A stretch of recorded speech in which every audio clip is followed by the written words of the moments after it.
Good evening. Thanks for joining me in this fresh edition of the program, The Insight, your favorite program on Equinoxe television. The whole world has been reacting. The United Nations, the UN Human Rights Wing, the US of A, we equally have the Commonwealth, La Francophonie, who have been reacting after the devastating effects of October 1 in the two English-speaking regions of the country. Today, what are the casualties? Today, what is the way forward? Today, we look at the September 22nd and October 1 event in the two English-speaking regions of the country. That is why my guest tonight is a political actor.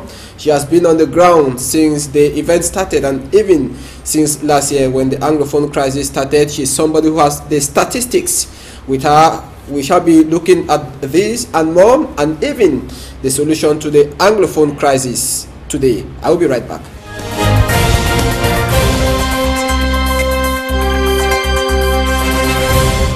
Thanks for joining me. My guest tonight is the National President of the Cameroon People's Party, EDITH Wallah. Good evening, Madam. Good evening. Good evening to all of the viewers out there. A very, very special, warm embrace to those families who have lost family members within the last weeks in Cameroon.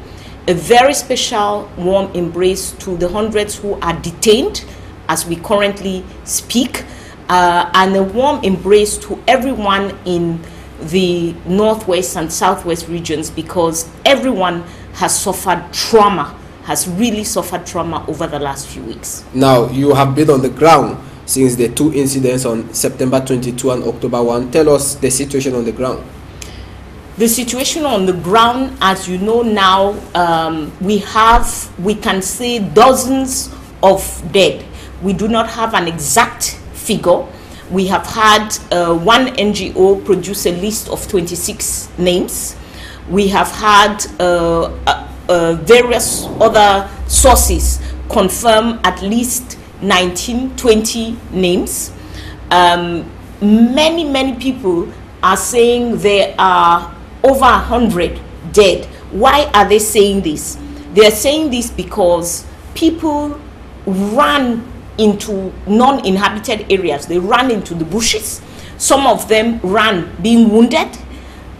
We have information that some of them were shot in those areas, and that is why when you go to the people who are on the ground, they tell you, they give you estimates of such large numbers. It is unfortunate. It is unfortunate that the government of Cameroon has continued with its habit where when there is an incident, the government who is responsible for us as citizens is supposed to be the person to give the body count. It's supposed to be, nobody is supposed to account for Cameroonians other than our government. Our government is supposed to say this number of Cameroonians died. But we saw this government during the Boko Haram crisis. We saw them during the Ezeka crisis. It is a government that does not like to account for its citizens and tell the truth. Communication Minister Isachuma Bakari said over 10 persons died. No, but that is unsatisfactory. It's unsatisfactory for government. Government is supposed to have every name of every citizen. In these situations, the institution that should have the most accurate information is government. We should all be going to government to refer. But on the contrary, government is talking about 10, when from the morning of the 2nd, we had 17 confirmed names already. That is, those who were tracking and who were, almost everybody was clear on the 17th name. We had the 18th person who died on that morning of the 2nd. So government cannot be talking till today about 10 people.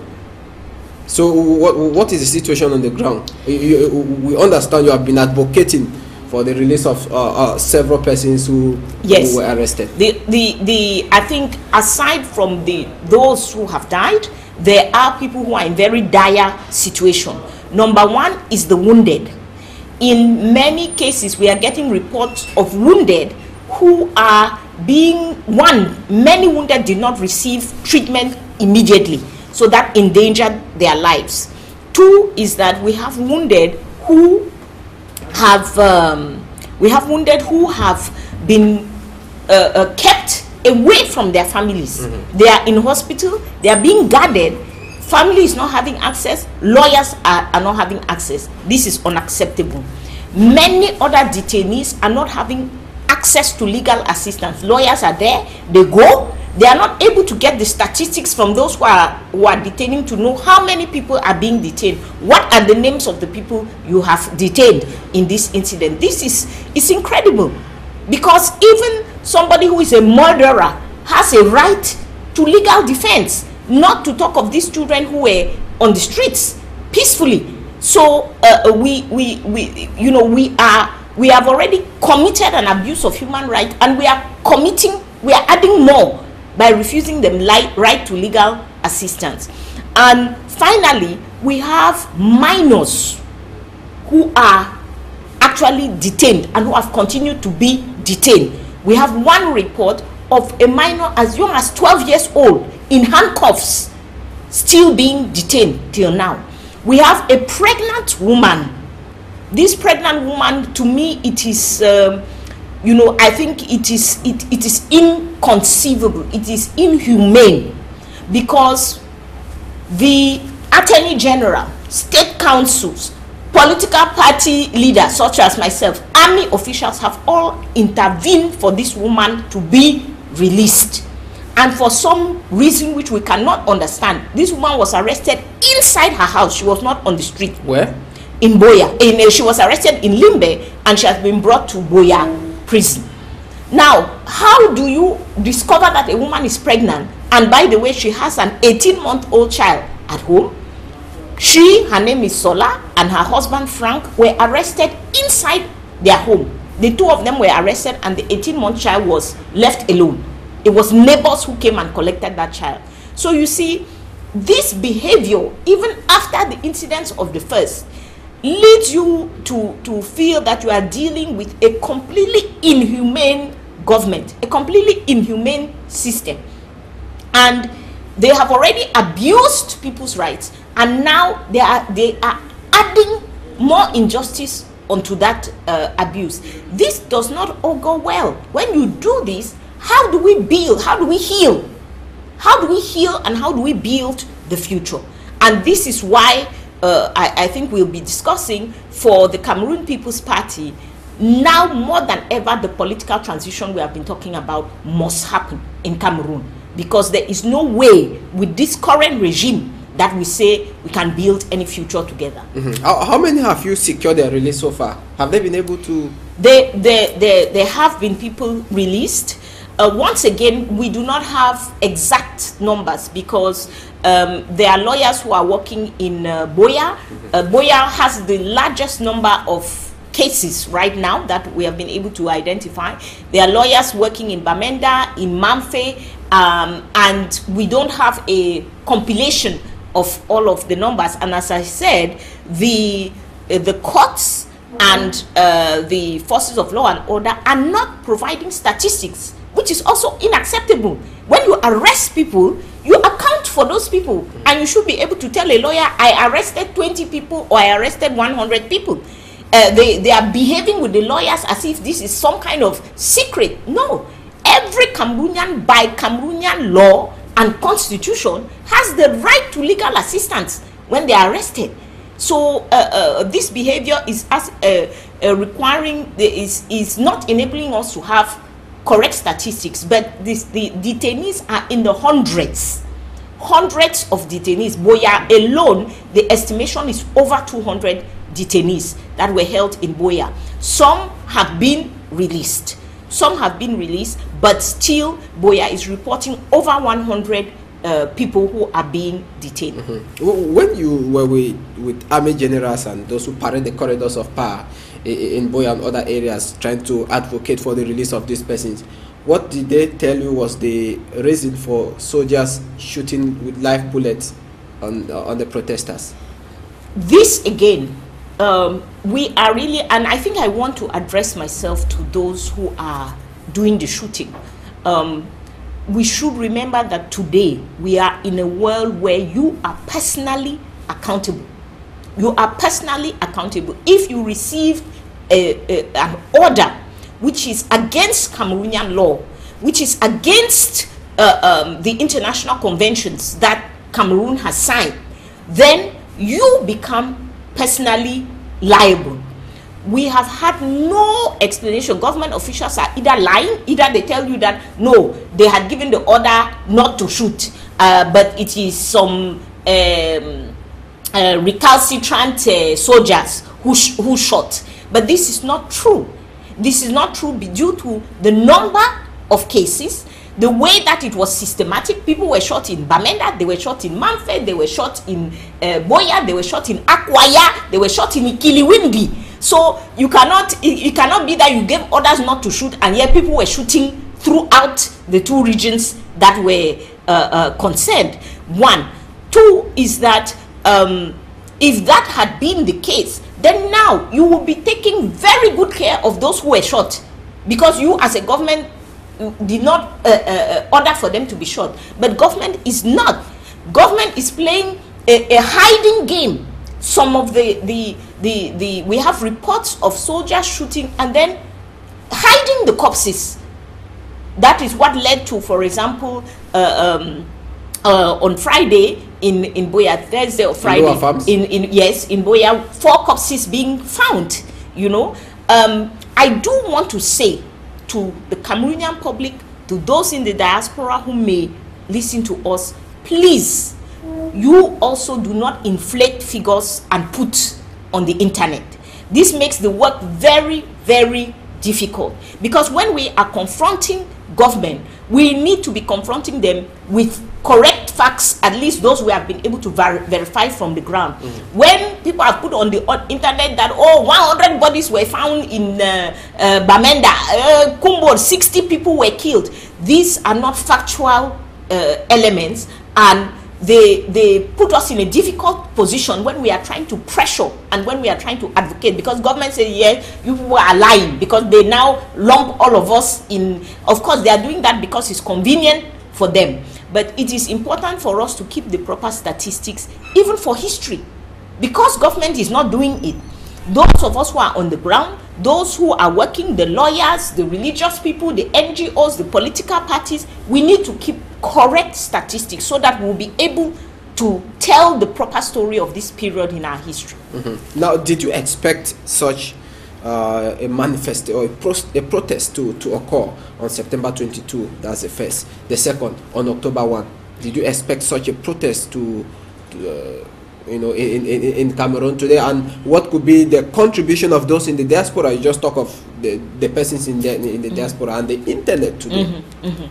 I think anybody who says they expected the protest on the 22nd, even the people who were organizing it, I think did not expect to see such a massive turnout.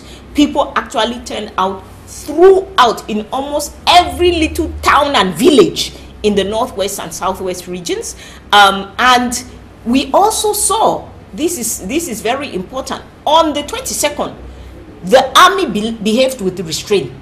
We did not see the random shooting that we saw on October 1st.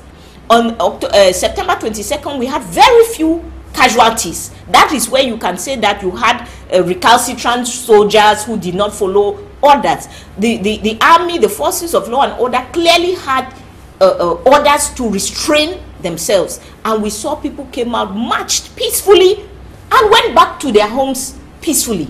I don't know why on October 1st, the government of Cameroon, the Biya regime, decided to shoot its citizens. So no, the number of people on the 22nd was unexpected, and I think as a politician, as you know, the Cameroon People's Party, we are for a political transition, national dialogue, and our position that we'll be going into that national dialogue with is what you can call a 10-state federation. Let's put it that way. I am just simplifying because we don't have enough time for us to explain. But for us, it is moving power and money from Yaoundé to the 10 regions of Cameroon and to the municipalities on the ground, so that development can go on, people can be autonomous, and so on. That is our position. So when we saw so many people out on the 22nd of September, many of whom, not all, but many of whom were for separation, were for independence of southern Cameroons from Cameroon, it makes you stop and think, of course. But our assessment is that this movement for separation has grown in the last 12 months, which tells you what? That it is less of a movement because people don't want to be with their francophone brothers and sisters, and more of a reaction to the inhumanity and the injustice which this population has undergone in the last 12 months. The fact that government has shown itself incapable of a median position. They had moderates in front of them. They took those moderates, put in prison. They had moderate people in front of them who were not using violence. We had no violence in this movement, in the beginning of the movement, who were using non-violent means of protest. They took those people, put into prison. They were unable for 8 months to give a reason. Why have you put these people into prison? Some of those people, I forgot to greet them. Mr. Penn, Mr. Mancho, we are talking of hundreds of new detainees being put in, but there are detainees who were there already. So this type of injustice is what has pushed the people in the Northwest and Southwest to say we can no longer be part of this. The only cry that we have as a Cameroon People's Party is that this injustice is real for all Cameroonians. When you are Anglophone, it can be done on the basis of the fact that you are Anglophone. But what we are seeing now, the denying detainees access to lawyers, torture and abuse when people are detained, mass arrests. We still have, as we are speaking now, hundreds of young men in the extreme north who underwent this mass arrest during the height of Boko Haram. So it is to say that this is a government that behaves this way to everybody, whether you are Anglophone or you are Francophone. Those of us, the CPP, we were very present in the Boko Haram crisis, as you know. We are very present in this crisis. What we see is the same behavior. The injustice to Cameroonians, the lack of respect of basic human rights, the lack of respect of legal rights, and then the government who lies throughout the process. It is the same. There is no difference. Now, will you buy the opinion of comments made on social media by Ayapola Bini and even the national chairman of the SDF that today President Paul Biya could be tried at the International Criminal Court? You know, crimes against humanity. You definitely in this period of in this moment, we have the state has committed crimes against humanity according to the strict definition of crimes against humanity. There is no question about it. Now, I think we are going to talk about the international organizations.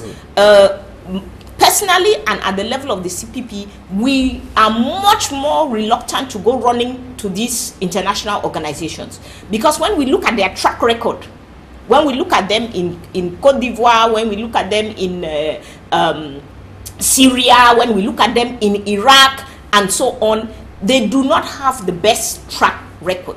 And that is why our appeal is and always has been to Cameroonians. We inside Cameroon have the capacity to build the systems and to build the institutions that will enable us to have justice in our country, that will enable human rights to be respected in our country. If we keep depending on people outside to come and do that for us, we will never be a nation.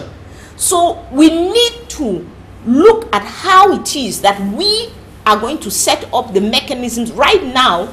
If we talk about trying President Paul Biya, we are already in the resolution process. That is, how do we heal? How do we get to truth and reconciliation? And then how do we punish those who have actually committed crimes? I believe that Cameroon, first and foremost, must design this process for itself, and then we can call on international bodies to assist us technically, because they have done this elsewhere around the world. But I believe that the challenge for us today as Cameroonians is that we stand up as one people to say, I don't want to live in a country where young men are shot because they went out for a protest. I refuse to live in that country. We should stand up as one people and say, I refuse to be in a country where a pregnant woman is arrested and kept under arrest for 7 days, even though she was not at the scene of any crime. I refuse to live in a country where hundreds of people are detained, and after close to 7 days, they have not seen a lawyer. They have not been had the possibility to have access to a lawyer. I refuse to live in a country where somebody is wounded. The law says when that person is wounded, it doesn't matter what crime they commit, they get treatment first, and then we will judge them later. So I refuse to live in a country where wounded people are being detained in cells and have not received medical treatment. This is what we must stand up for. If we don't stand up for this, we cannot talk of any country. We cannot call ourselves Cameroonians, because it means that we have accepted barbarity. The fact that we have people ruling us today who are inhumane, if we do not stand up as one people against that, it means that we have accepted that as our way of life. I don't accept it. You talk of political transition. Now this transition, who will ensure this transition in Cameroon today? WALLAH becoming president of Cameroon? No. The immediate stake for Cameroon is not who will be the next political president. We have been talking about this political transition, and I wish when we started Fridays in Black, if you remember last year, I wish Cameroonians had come out with us. We would have avoided some of this bloodshed. We are talking about political transition, which is one managed by a neutral body. Managed by a neutral body means what? In the national level, we have the church, religious organizations, we have NGOs, we have even leading opinion leaders who are well respected, in whom we can have confidence, because these are people who have been standing up for justice for decades in our country. Those are the people that would be selected to lead a transition government. We can also ask for African assistance. We have African heads of states who have conducted a democratic process in their country, who have shown themselves to be people who stand for justice, who stand for basic respect of human rights, who stand for real peace and dialogue.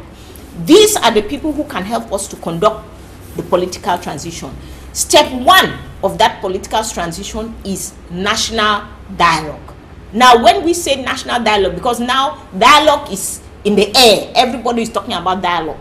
The government of Cameroon cannot convene and mediate a dialogue.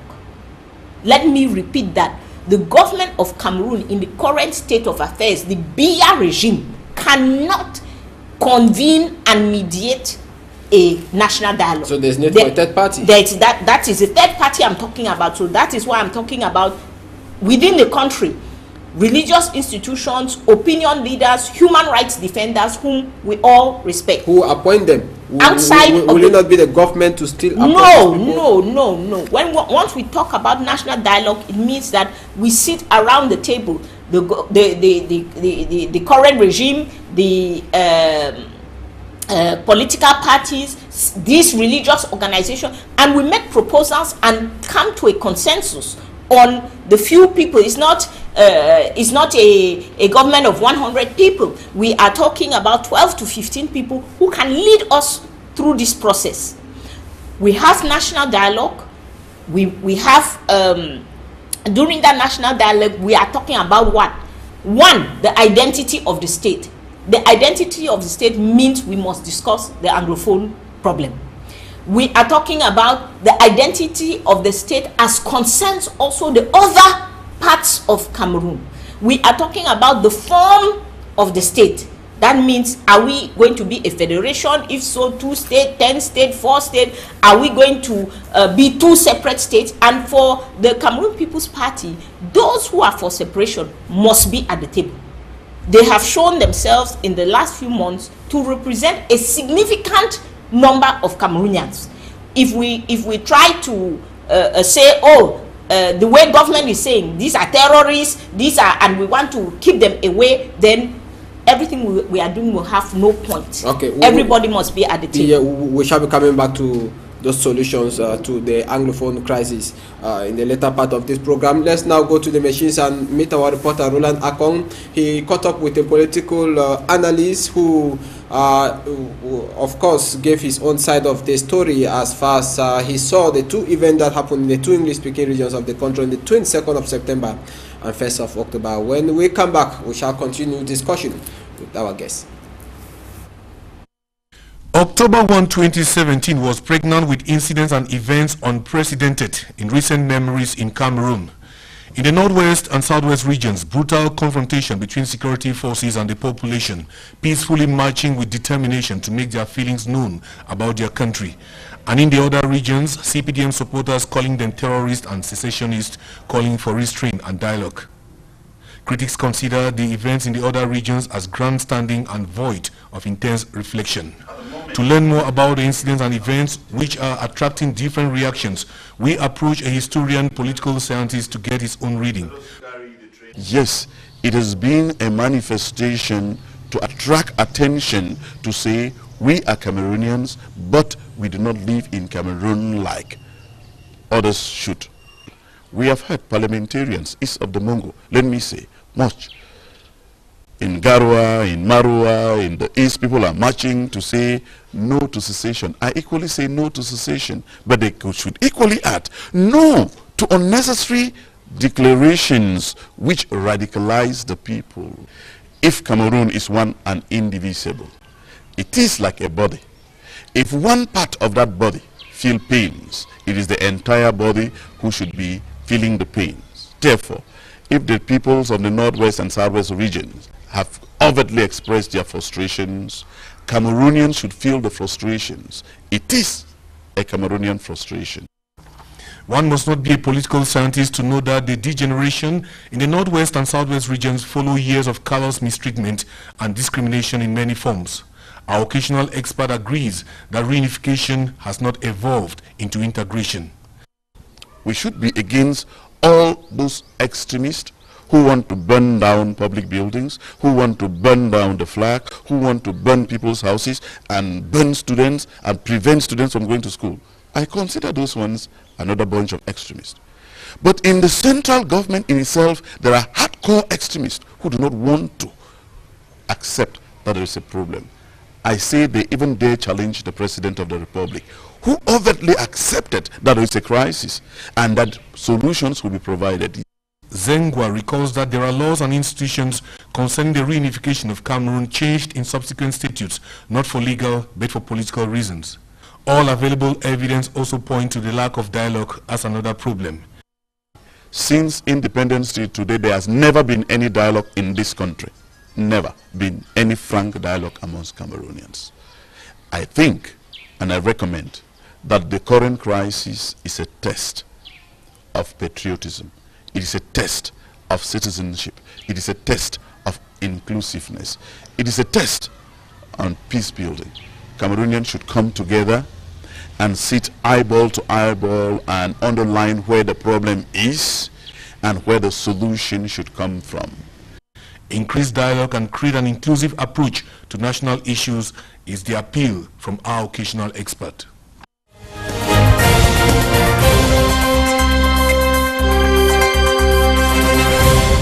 Welcome back. To join me and EDITH Kawala. She's a national president of the Cameroon People's Party. With her tonight, we are looking at the 2 events that took place in less than 9 days in the 2 English-speaking regions of the country on the 22nd of September and 1st of October. Now, you watched the report signed by Roland Akong. At the same time, on the 1st of October, when protesters were marching in the northwest and southwest regions of Cameroon, in other areas, the CPDM too was organizing another meeting, recognizing October 1. Could you say it was a paradox that police used tear gas on one side and the other it was peaceful? I would say this is it is more than a paradox. It is the injustice which the BR regime has systematically tried to normalize in this country. There is some madness which they want to use to place the CPDM outside of its role as a political party. The CPDM is just a political party. Which other political party on that day of October 1st could have organized a meeting or a rally or a march? We should stop, and these are the things which incite the population and get one part of the population to the point that they say, I no longer want to be a part of this. Because when you have flagrant cheating and injustice, it becomes something which people want to just separate themselves from. They no longer want to be involved in all of that. So why? What was the justification? Reunification was celebrated in this country in 1962, 1 year after the 1961, after Southern Cameroon and La République came together. It has never been celebrated again. We must remember that Ahidjo was very strategic, and that the rotten foundation on which this reunification was built was designed to be so by him. So after 1962, he came out with a 1962 ordinance. Many Cameroonians don't know that the 1962 ordinance is what created subversion in this country. All political debate, all political discussion, anything that you said which was contrary to the opinion of the state became something which was against the state and that you could be punished for. Ahidjo at the time had two targets. He had the UPC, because you can remember that at this time the UPC was still quite strong on the ground and advocating for a truly national independent state. So he had the UPC and he had the Anglophones, who were coming out of this vibrant political culture with a lot of political competition and debate and so on. Now, when he did that in 1962, he put an end and started wiping out the dates and the elements that could remind people that we were actually two states that came together. Mr. Biya, who is his student, went on very much in that tradition with his own 1984 wiping out of Southern Cameroon through the change of the name and the change of the flag. So why, after this tradition of non-remembrance, of not marking history, why this year is the CPDM coming out to march? And why the CPDM? Who are they to celebrate the reunification of Cameroon? So we have to stop mixing up things. CPDM is not the state, it is a political party. And under normal circumstances here, during normal days where there is no tension, there is no... October 1st, we knew that the army of the state of Cameroon was going to be out on that day. How do you authorize a political party to start holding meetings on such a day? When we see here on normal days where nothing is happening, political parties are refused to hold meetings on the basis that you may disturb public order. It is again a total disdain for the Anglophones, because let us remember that December 8th, 2016, for me, that is one of the most important dates in this current crisis, because that was the first day that Cameroonians were shot and killed by their army during this crisis. And what was the origin of that killing on that day? It was the marching of the CPDM in Bamenda.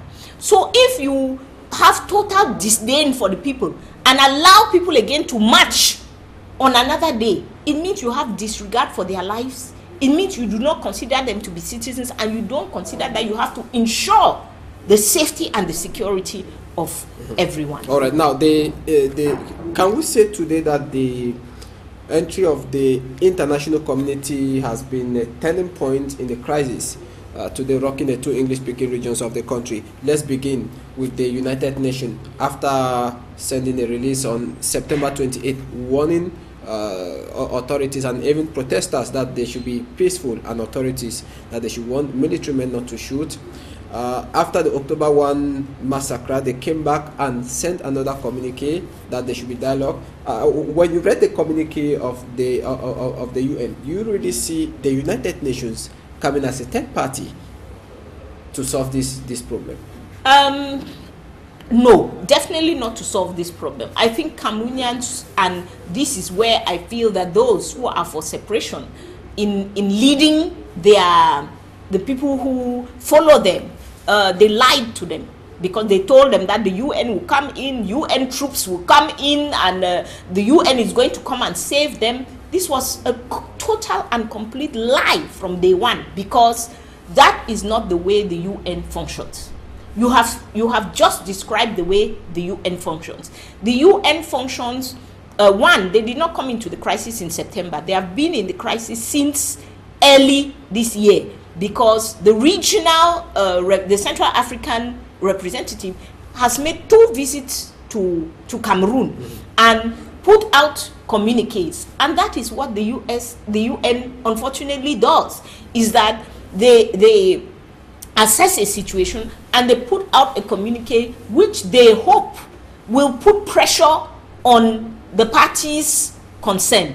And that is what they have done.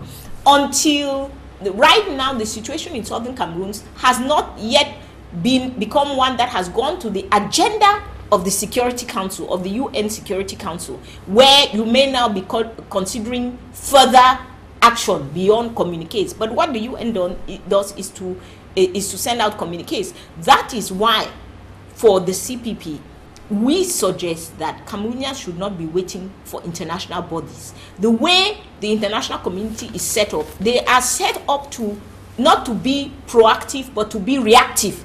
It is when you have thousands of dead bodies on the ground that you see the international community coming in. We don't want those dead bodies. It is up to us as Cameroonians to stand up, to come together at this time. We at the CPP are really appealing. This is not a time for partisan politics. We will do the partisan politics after the political transition. Right now is a time for us to come together and stand, whether we are political parties, civil society organizations, religious organizations. Religious organizations cannot afford to be silent at this time. We must all come together and say no. No to injustice in our country. No to inhumanity.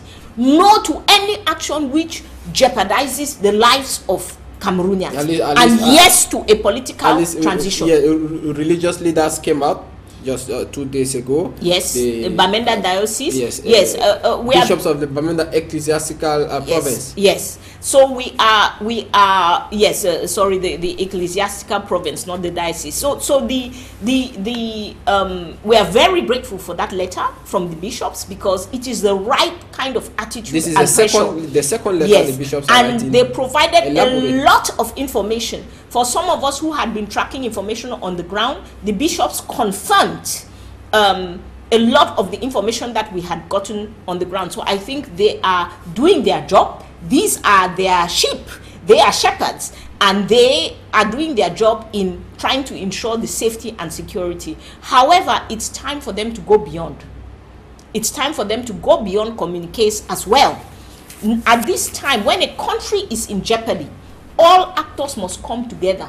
The religious organizations can no longer be afraid of us as political parties and say, go and stand on your side, civil society organizations on your side. No.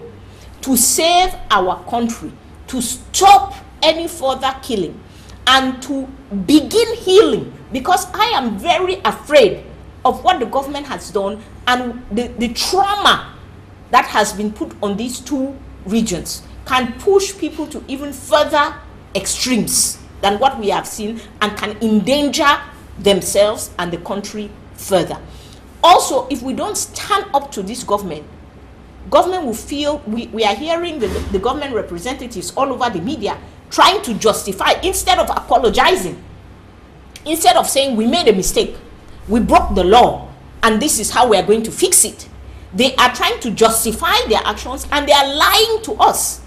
If we do not curb them, if we do not stand up as one people to curtail them and to tell them that no, one, this regime must go.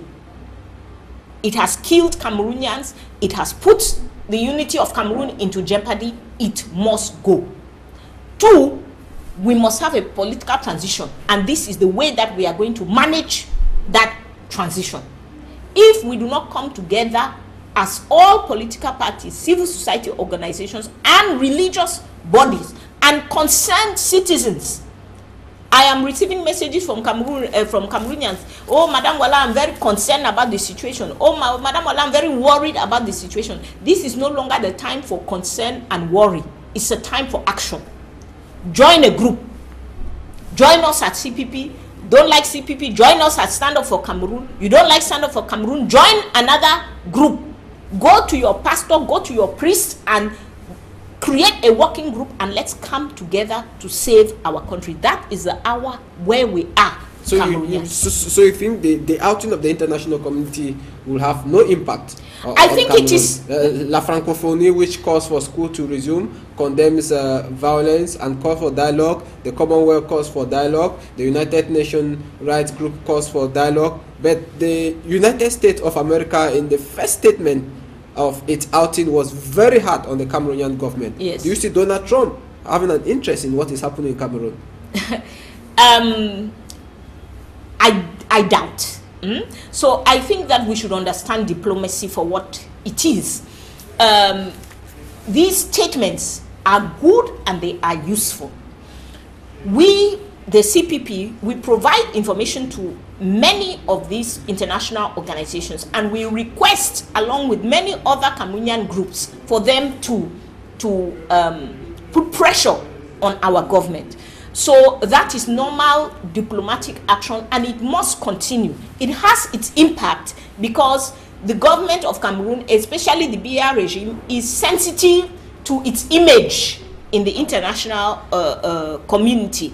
But if we rest on our laurels and think that we will not stand up, we will not go out for non-violent protest, we will not stand up and speak, and we think that this will, international organizations are going to come and solve our problem in Cameroon, we are mistaken. So what they are doing is window dressing? No, not window dressing. It is international pressure. But if it does not meet national pressure, that is Cameroonians in all of the regions of Cameroon. We have had a very beautiful example from the Northwest and Southwest of people who believe in something, who have a vision for themselves, who have come out. I don't agree with separation, but I admire that courage to come out and to speak for what you believe in. This has been the CPP's courage throughout. We have always been coming out, and today we have a lot of the rest of the country, Francophones, who are saying this thing is wrong. We need to take advantage of this moment and actually have a political transition. But it will not happen. It is just like sometimes with the media, people come and talk on the media and then go home and sleep. The media is not sufficient. It's only one part of what you do. Being on social media is important, it's good, but it's not sufficient. The time has come when we must put all of these strategies together. International pressure, media, social media, but most importantly, ground action. We've seen it in Burkina Faso, we've seen it in Tunisia, we have seen it in so many countries, we are seeing it in Togo today. If we don't have ground action to put pressure and obtain what we want, we will never get it, and we may be endangering ourselves and falling into one of those war-torn countries. Now, that is the solution for as far as the transition is concerned and the ousting of the current regime. Now, what could be the solution to the current crisis rocking the two English-speaking regions of Cameroon? I think it is, there are very practical things, and here again I call on Cameroonians. There are very practical things to be done on the ground right now. One is that we have detainees. We have hundreds of people in prison. They need legal assistance. The lawyers are organized, and a good point of contact is the Faco Lawyers Association, to get in touch with them, find out what they need, how you can assist, because these lawyers are moving from Boya to Limbe to, you know, all across the division. Lawyers are acting in Bamenda and in the other towns. So as a Cameroonian, get up, go towards those people, find out what they need and how you can assist. That is number one. Two is the victims. We have wounded victims. We have families who have lost people. We also need the NGOs, the local NGOs, the local organizations to organize so that those victims can be assisted. And three, we need dialogue to start already in the regions. This is a trauma. People have seen somebody killed right in front of them, even if they were never wounded or hurt in any way. When you watch killing, and especially when you watch injustice that happens, an inhumane treatment that happens in a certain way, you are traumatized. And so we need to begin the conversations even within those regions for people to begin healing themselves. Who will dialogue with who? The government will dialogue with who in these two regions? No, in these two regions, you keep going back to government dialoguing. For the CPP, we are no longer in government dialoguing. Because you cannot be a protagonist. You cannot be the person who shot me and then we are going to dialogue. How is that going to happen?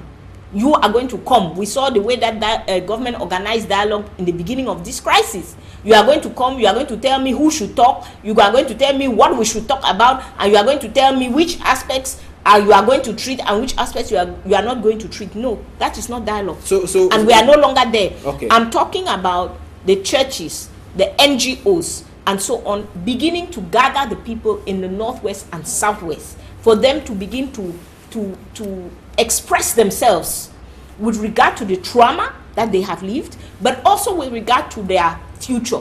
Because when we get to national dialogue, and we will, the Anglophones will have to have spokespersons, they will have to have a clear agenda, they will have to have various elements that they will bring to the table. So the work right now of beginning to assess the situation and beginning to identify what are the key points, that work can start now.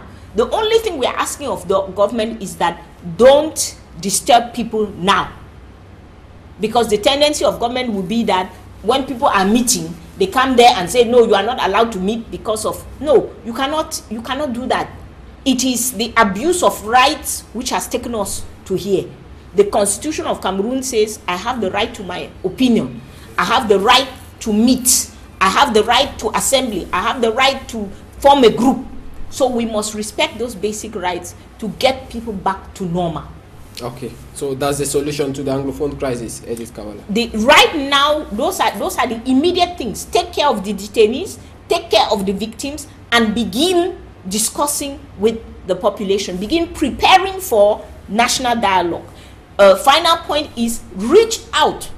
We at the level of the Stand Up for Cameroon are working with other organizations who are on this issue and who will be in the coming days proposing political solutions.